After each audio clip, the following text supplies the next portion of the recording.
Setelah ia minum anggur, dia mabuk. Ayat 22, maka Ham, bapak kanan itu melihat aurat ayahnya. Lalu diceritakannya kepada kedua saudaranya di luar sana. Sesudah itu Sem dan Yafet mengambil sehelai kain dan membentangkannya pada bahu mereka berdua. Lalu mereka berjalan mundur. Mereka menutupi aurat ayahnya, maksudnya kemaluan, sambil berpaling muka, sehingga mereka tidak melihat aurat ayahnya.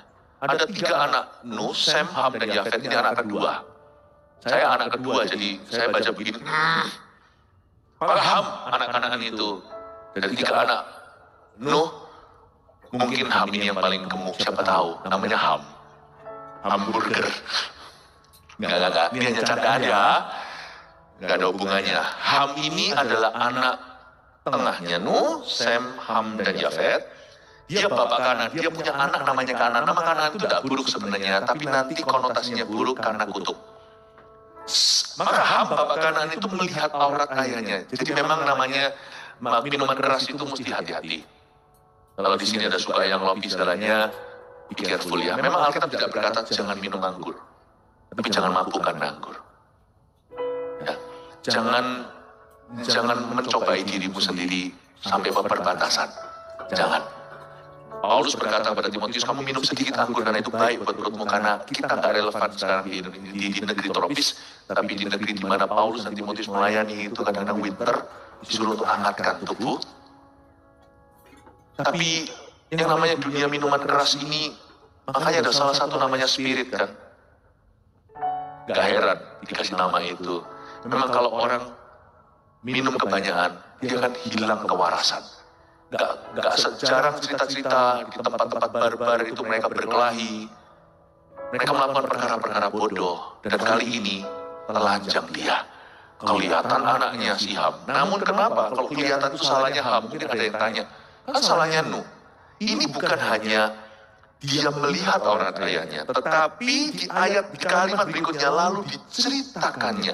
Kata diceritakannya ini dalam bahasa Indonesia tidak ada salahnya, cuma cerita.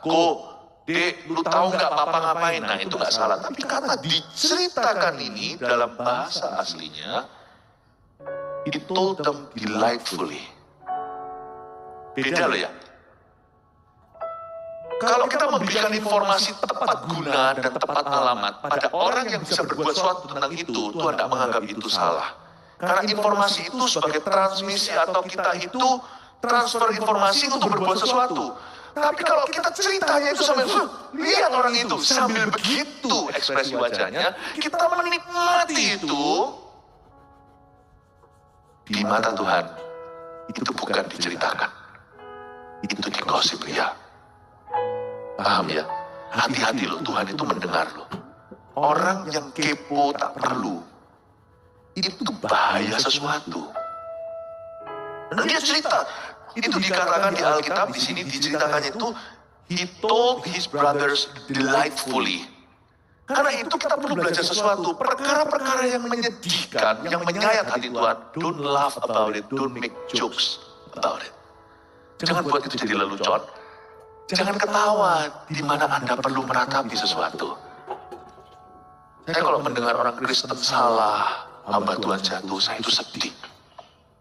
Saya tidak akan sembarang cerita, apalagi kalau saya cerita dengan orang yang akan melukai imannya. Orang itu mungkin belum aman dengan Tuhan, apalagi bukan orang seiman. Saya harus hati-hati, karena apa yang saya utarakan itu saya tanggung jawab di depan Tuhan. Karena ayatnya berkata, apa yang mulutmu katakan akan menyeretmu ke pengadilan. Saya harus cerita, kalau saya nggak boleh cuci tangan. Masalah dalam gereja, di dalam kekristenan adalah orang itu biasanya, udahlah, jangan jamaah orang yang diurapi. No, kalau Anda berada di posisi dan Anda perlu beritahu, Anda perlu ngomong sesuatu dan kita perlu arahkan itu dengan benar. Tapi informasi itu kuasa. Karena itu jangan sampai Anda terima telepon, kasih informasi pribadimu. Bisa terjadi pencurian identitas. Don't you know that information is power? Nggak percaya, coba beritahu tanggal lahirmu, nomor HP-mu semuanya, nanti jangan heran tiba-tiba ada sesuatu tercuri dari Anda. Makanya itu jangan terus semerta-merta cari, hobinya cari secret. Secret is responsibility. Kalau saya tahu satu secret atau satu rahasia lagi, ada satu lagi pertanggungjawaban saya ke depan Tuhan nanti ya, waktu pembukuan kita suatu hari di akhirat. jemaat masuk dulu ke surga. Kami pendeta itu ditahan di pintu depan. Karena hitungannya lebih banyak bon-bonnya. Jangan banyak yang mau jadi guru. Nah kenapa kok ada orang itu yang kepo, suka mau tahu. Lalu gunanya apa? Kami para hamba Tuhan siap-siap nanti pada waktu kita mati atau Tuhan datang kembali, kalau kita hidup-hidup di bawah sana, semua jemaat akan masuk, halo Pak Yu, bye, semua baik, kita di sana masih diserap Tuhan dengan semua golongan pendeta. Lalu satu-satu, oke, you know the secret, kamu apakan dengan rahasia ini, kamu tahu informasi ini, kamu apain, kamu bocorkan ya ke ini, kamu buat satu orang gak beriman jadi tambah. Akhirnya masuk neraka gara-gara mereka semakin jauh dari Injil dan mereka menghina Injil karenamu. Orang ini yang lemah imannya sekarang kembali ke hidup lama karena kecewa, karena apa yang kamu katakan. Karena orangnya Messi memang sudah beriman dan sudah aman, tetapi dengan kata-katamu itu dia sempat gelisah beberapa hari dan dia sempat mundur dari Kristus. Ya ampun. Nah itu saya tidak akan cerita rahasia orang. Saya juga nggak akan cerita rahasia saya, kecuali memang itu adalah dalam integritas saya, tanggung jawab saya untuk menceritakan pada orang, kepada siapa saya bertanggung jawab. Dan saya nggak akan cari tahu rahasia. Saya beritahu pada Anda, kami ini tahu rahasia orang lebih banyak daripada yang Anda kira.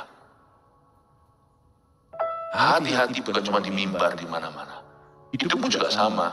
Kita sama-sama debu dan tanah, kita sama-sama kan dihakimi dan diadili. Belajar sesuatu, menceritakan dengan sembrono, malah dia menikmati itu. Ini yang saya sebut karakter killing. Kena kutuk dia.